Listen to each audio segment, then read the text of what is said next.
Et on va finir ce temps dédié à la profession avec un dernier temps sur les horizons du métier. J'accueille tout de suite un autre duo de haut de gamme, pas encore irremplaçable, mais qui le sera bientôt. Avec nous, Thierry Schifano de la FNMS et Stéphane Gratton de la CNSA sous vos applaudissements. Et il y a en fait une troisième invitée qui devrait être avec nous. Elle n'a pas pu être avec nous et c'est dommage, mais elle a tenu à marquer sa présence. C'est Agnès Firmin-Lebaudot. Elle a été ministre déléguée des professions médicales et de la territorialisation. Elle a été ministre de la Santé quelques semaines aussi. Elle est députée aujourd'hui de Seine-Maritime. Elle a fait il y a quelques mois de cela du côté du Havre, je crois, une immersion un peu dans un service d'ambulance. Elle tenait à vous envoyer ce message de motivation sur les nouveaux horizons de ce métier. On l'écoute tout de suite. Agnès Firmin-Lebaudot. Bonjour à toutes et à tous. Tout d'abord, un grand merci de m'avoir associé à vos journées de rencontres à Reims. Malheureusement, pour des raisons et des circonstances différentes, je ne peux être parmi vous ce matin, mais j'ai tenu à travers cette petite vidéo vous envoyer quelques messages. Tout d'abord, le premier des messages, c'est vous dire ma grande reconnaissance envers la profession qui est la vôtre. Et puis, j'ai pu le mesurer à travers une garde que j'ai prise au Havre, chez Amandine et Michael Rouziou, une garde prise avec des ambulanciers et passer toute une matinée à aller sur le terrain les accompagner. Vous dire à quel point vous êtes visible dans l'espace public, mais je crains que ne vous soyez pas, assez visible comme un acteur de santé. C'est l'engagement que je souhaite prendre avec vous sur la nécessité que nous avons ensemble à travailler sur des mesures qui accompagnent le développement de votre profession.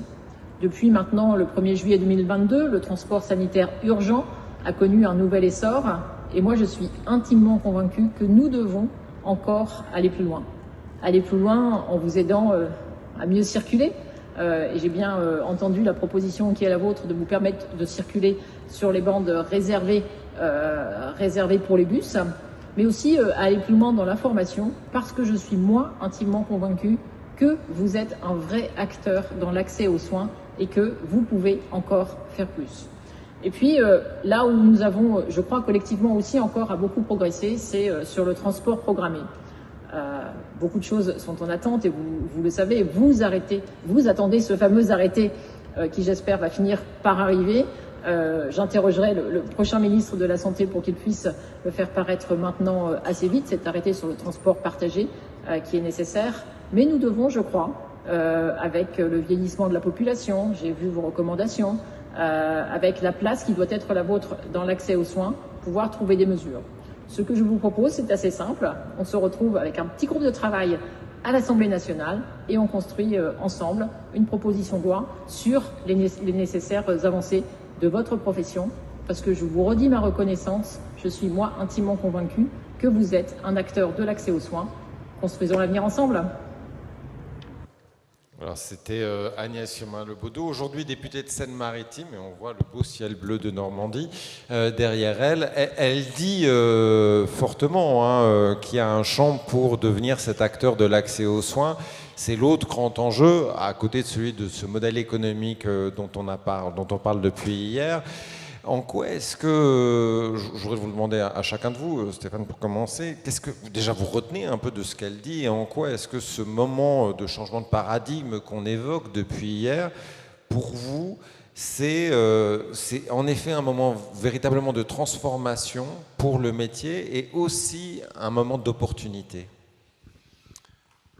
Alors, retenir de son message, c'est se rappeler déjà qu'on est aujourd'hui dans un moment où le système de santé fonctionne avec des finances sous tension, qui responsabilisent chacun et font qu'on ne peut plus, notre activité ne peut plus reposer sur des effets d'aubaine.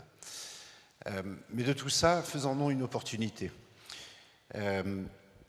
Une opportunité, comment? Eh bien, on a constaté hier avec l'intervention d'Arnaud Robinet, président de la FHF, qui avait un regard porté sur notre profession, et pas qu'un regard politique, mais il a fait écho à un protocole qui remonte à 2003, où il ne le cite pas directement, mais il nous dit, mettons un groupe de travail échangeons, partageons, regardons. L'hôpital a évolué. 2003, c'était il y a 25 ans bientôt. Donc il ouvre, il tend la main. Au nom de la FHF. Hein. Au nom de la FHF. Agnès Firmin-Lebaudot dit « Je suis allé dans une entreprise », donc une entreprise comme on en a tous, en Normandie, à peine 50 salariés. Elle découvre, et de là, quand on échange, elle nous dit dans son message, non seulement vous êtes essentiel, mais on attend encore plus de vous. Je vous tends la main et je vous invite à mettre en place au sein de l'Assemblée nationale, donc avec ceux qui nous font les lois, avec ceux qui les préparent, avec ceux qui les discutent, je vous convie pour venir travailler, pour venir échanger. Et son regard, il est pertinent puisqu'elle a fait une immersion et elle cite la voie de bus. Elle prend cet engagement, elle n'en prend pas 15, mais elle prend cet engagement. On ouvre des travaux, je vous invite, vous allez venir avec ceux qui font les lois, et celle qui vous permettra de mieux circuler, parce que c'est l'intérêt du patient, parce que c'est votre intérêt, eh bien, quand vous ferez 20 km dans un centre urbain complètement congestionné en 1 heure, peut-être que demain, c'est aussi un levier de productivité finalement, vous pourrez le faire en 20 minutes. Effectivement, c'est une hérésie qu'aujourd'hui, prendre un taxi pour aller à l'aéroport et partir aux îles Baléares, on a des voies de bus qui nous sont offertes. Et puis quand on va pour un traitement lourd à l'hôpital ou une simple consultation, eh bien, on doit rester sur les chemins conventionnels où on y passe des heures. Voilà. Ouais, c'est en effet des appels du pied, si je puis dire, qui sont faits sur des éléments à chaque fois assez concrets. Hein, 2003, les voies de bus, et puis qui ouvrent à des groupes de travail. Thierry, comment est-ce que vous voyez, vous qui portez aussi depuis longtemps ce combat un peu pour ce qu'elle dit, d'être un acteur de l'accès aux soins, avancé un peu infirmier, comment vous voyez le moment présent comme un changement de paradigme et comme un temps d'opportunité pour l'évolution du métier? Déjà, j'apprécie les propos qu'elle a tenus. Il faut aussi un peu les modérer. Parce que lorsque l'on s'engage sur la voie des bus, il faut s'en servir comme un levier de lobbying, mais elle n'a pas le pouvoir. C'est un pouvoir des municipalités et des métropoles. Donc il faut aussi recaler. Par contre, c'est bien, ça fait du lobbying et ça pousse, ça va y arriver. Le second élément, c'est que c'est bien qu'elle nous dit qu'on ne soit pas visible et ça doit nous encourager. Ça nous encourager à ce qu'on est en train de réaliser. Et je suis toujours dans le même principe. On essaie, on prépare et on congrès et on se met dans le temps. L'autre point qu'on doit avoir aussi par rapport à ce qu'elle a exprimé, c'est que l'espace-temps n'est pas le même. Le temps de l'entreprise est un temps court. Le temps du politique est un temps différent. Le temps d'administration, n'en parlons pas. Le temps du journaliste, on sait ce que c'est immédiat. Parce que ça fait partie de ce truc-là, on doit en tenir compte. Merci. Et avec cela, c'est maintenant comment nous faisons. Et tout à l'heure, je voulais rebondir et vous montrer jusqu'où on peut aller. Elle a parlé de transport programmé. À la dernière table ronde, on parlait du transport bariatrique. Et dans le bariatrique, on a posé le jeu. Mais peut-être qu'on n'a pas posé le jeu avec l'environnement économique que nous vivons. Pourquoi ne pas nous servir du bariatrique pour innover, pour changer de paradigme aussi, et de montrer, et c'est tout ça la stratégie qu'on pourrait avoir, comment on peut régler le problème du transport programmé, et je vais m'expliquer, au travers du bariatrique. Si on regarde aujourd'hui notre activité, le transport programmé, notre activité en global, on a un taux de remplissage entre 35 et 40%.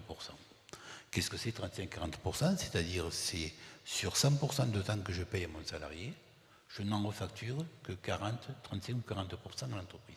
Donc, si on doit se positionner après 2027, il va falloir qu'on travaille sur ce lissage, cette optimisation.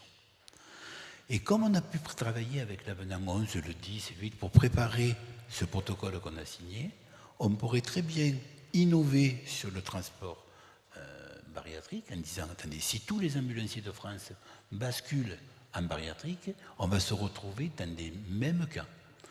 Ce n'est pas les 5 millions qui ont été affectés dans l'avenant 10 sur le bariatrique qui va pouvoir solutionner cela. Par contre, si on innove, Si on dit qu'on met simplement des moyens bariatriques rattachés sur un département ou une région ou sur un centre d'obésité, qu'on commence à le lisser parce qu'il y a un moyen réduit, on va démontrer qu'avec le lissage, on va pouvoir mieux remplir le truc. Et c'est un peu cet essai qu'on pourrait réaliser. Et c'est vrai que le travail qui a été fait a posé le schéma, mais il ne l'a pas posé sur le côté économique.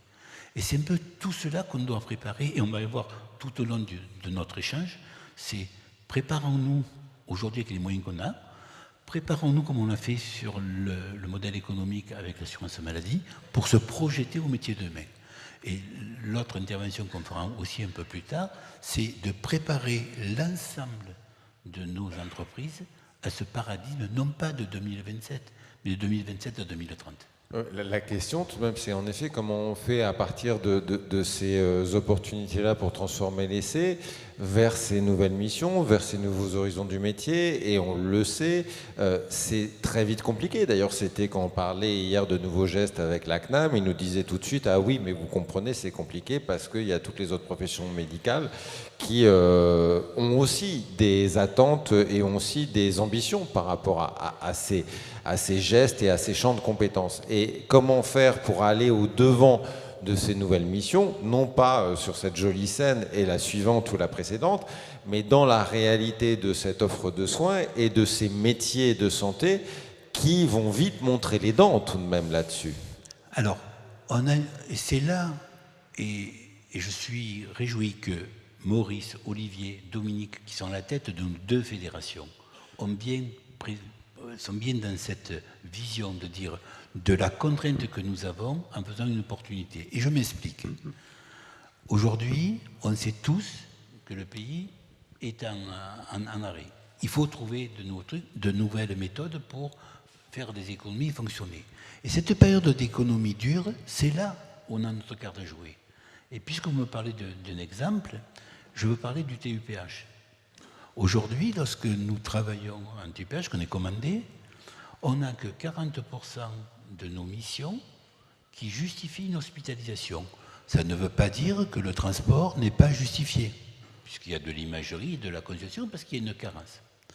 Comme on cherche des économies et on cherche à optimiser les urgences, si nous arrivons avec l'ambulancier leveur de doute, qui peut être cet assistant en téléconsultation, faire être les yeux et les mains du médecin SAMU ou du SAS, on doit pouvoir faire une vraie économie significative, revaloriser économiquement nos entreprises et revaloriser notre image de marque.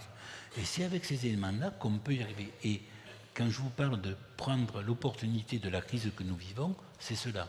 C'est d'être assez agile, et nos présidents l'ont bien compris, et c'est ce côté-là qui peut nous permettre aussi. Et ça va aussi dans le sens qu'a exprimé l'ancienne Agnès, en disant il faut que vous soyez plus visible à l'intérieur. Et je prends la balle au bond en disant, lorsqu'on peut travailler, effectivement, si on continue dans la dynamique que nous avons créée depuis quelques années entre nos deux fédérations, et si on est capable d'améliorer encore nos relations, c'est-à-dire qu'aujourd'hui, chacune des fédérations de travail et sa préparation, on ne change ou pas, puis en finalité, on va se retrouver. Et peut-être qu'on pourrait être, nous aussi, plus efficaces, si dès la préparation, on est associé dans cette démarche-là pour arriver à cette construction-là. Stéphane, comment est-ce que vous partagez un peu ces points de vue et Thierry le dit, hein, il faut partir un peu de ce qu'on met en place déjà sur le modèle économique, sur le TUPH, sur le bariatrique, pour prouver un peu notre place et rendre cette visibilité qu'évoque Agnès Firmin-Lebaudot. Et comment pour vous, les ambulanciers que vous êtes, peuvent monter plus efficacement, au fond, si je puis dire, que ce ne fut le cas les années précédentes? Alors, que les années précédentes, ce qu'on peut retenir surtout, c'est que finalement, on a beaucoup consulté. Donc on s'est enrichi. On a beaucoup tenté. On a tiré des conclusions de tout ça, où finalement, parfois, on a ce sentiment d'échec ou de mauvais travaux menés. Ce qu'on voit aujourd'hui, et je pense qu'on le partage, c'est qu'on ne doit pas mener tous les combats à la fois. On doit identifier des priorités et on ne doit pas, et en tous les cas, on ne doit pas s'imposer partout. Voilà. Je pense que on fait des choix qui doivent répondre à des impératifs pour la société et pour nos entreprises. Donc on identifie, on axe et on y va. On va prendre l'assistant de télémédecine, parce que finalement, quand on regarde la réforme TUPH, on voit en 2022 les nouveaux gestes, les nouvelles compétences, et on se voit déjà assistant de télémédecine, on se dit waouh, on a gagné quelque chose. Oui, on a gagné en compétences, oui, on gagne encore en reconnaissance, comme le dit Thierry, n'oublions pas que dans ces missions-là, l'ambulancier est les yeux et les mains habiles du médecin, donc il y a cette délégation de confiance, il y a ce lien qui se crée, et puis on se voyait déjà aller plus loin. Finalement, on ne va pas venir bouleverser non plus l'écosystème. On sait que le monde de la santé, c'est des chapelles et que chacun protège ses chapelles. Et donc, on va avoir des freins parce que les infirmiers vont dire « mais c'est notre champ d'intervention, c'est notre compétence ». Oui, ok, très bien. Eh bien, nous, soyons malins, posons nos actes, faisons fructifier ce que l'on sait faire. Et un jour, sans doute, on aura encore une nouvelle reconnaissance. On n'aura pas fait un glissement de tâches, on aura fait des acquis de compétences qui nous permettent demain d'offrir aussi ces nouvelles prestations. Finalement, dans notre ADN, qui est cette mise en relation entre patients et soignants, hier on le faisait avec du tout transport, peut-être que demain on le fera différemment. Donc c'est bien ça aussi, c'est se réinventer, construire, donc poser des pierres pour demain avoir des vrais édifices. Voilà, je crois que c'est fondamental. Finalement, on n'a pas besoin de tout révolutionner, mais s'inscrire dans le présent et le futur à chaque fois. Et on l'a vu, par exemple, le CCA. Le CCA, c'était il y a quelques années. Après, on est venu sur la formation parce que certains ont porté l'idée d'un diplôme d'État. Il y a eu cette réforme. Il y a eu la reconnaissance et le diplôme d'État. Et puis, quelques années plus tard, on en est venu à être reconnu et inscrit dans le Code de santé publique comme professionnel de santé. C'est un long cheminement.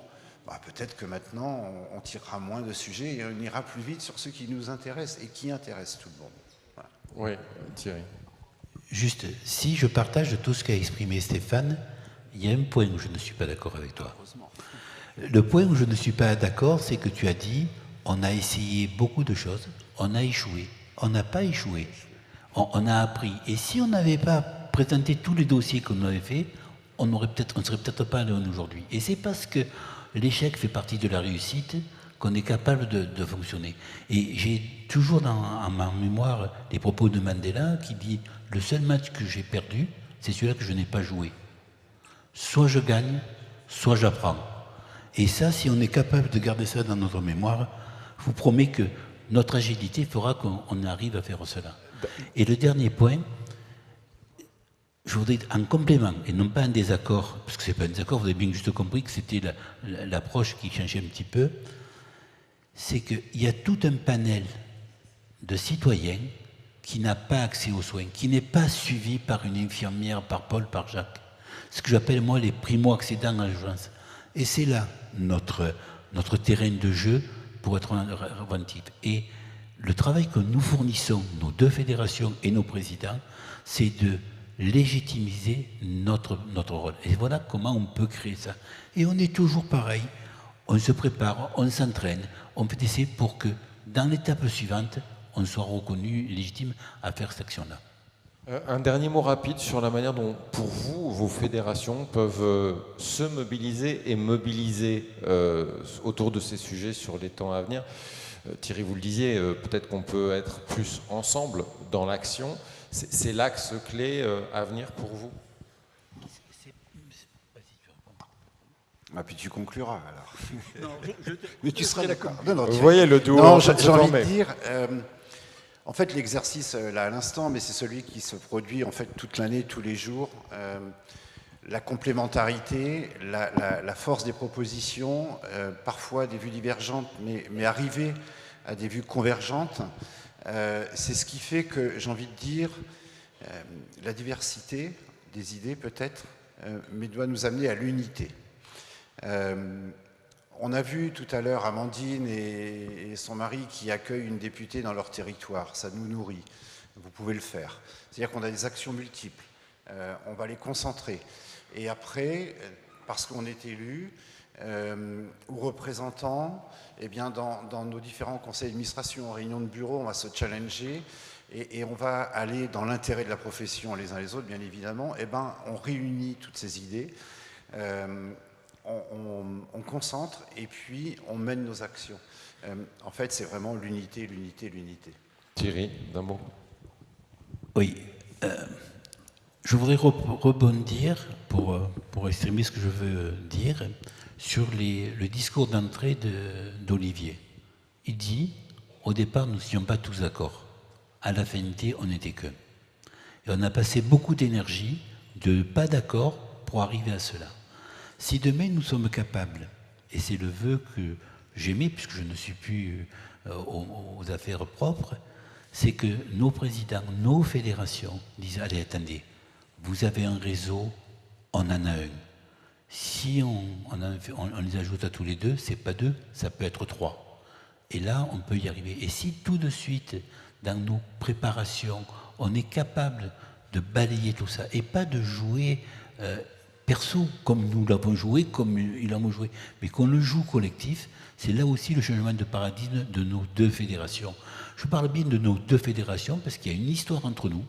On ne s'est pas toujours aimé, on a su se retrouver. Et aujourd'hui, on voit, si on est plus de 1000 dans la salle, c'est que ce travail qui a été fait avec les présidents, dont j'ai fait partie à ce moment-là, ça continue de se faire, mais aussi avec les équipes, avec tous les gens qui travaillent. Je vois Marc, je vois Maurice, je vois Vincent, et on bosse, on échange là-dessus, avec nos visions. Mais si on est capable de le mettre tout de suite, on va gagner encore du temps.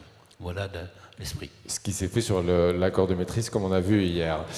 Merci à vous deux. On peut les applaudir très fort pour ces propos inspirants et qui ouvrent là aussi des horizons.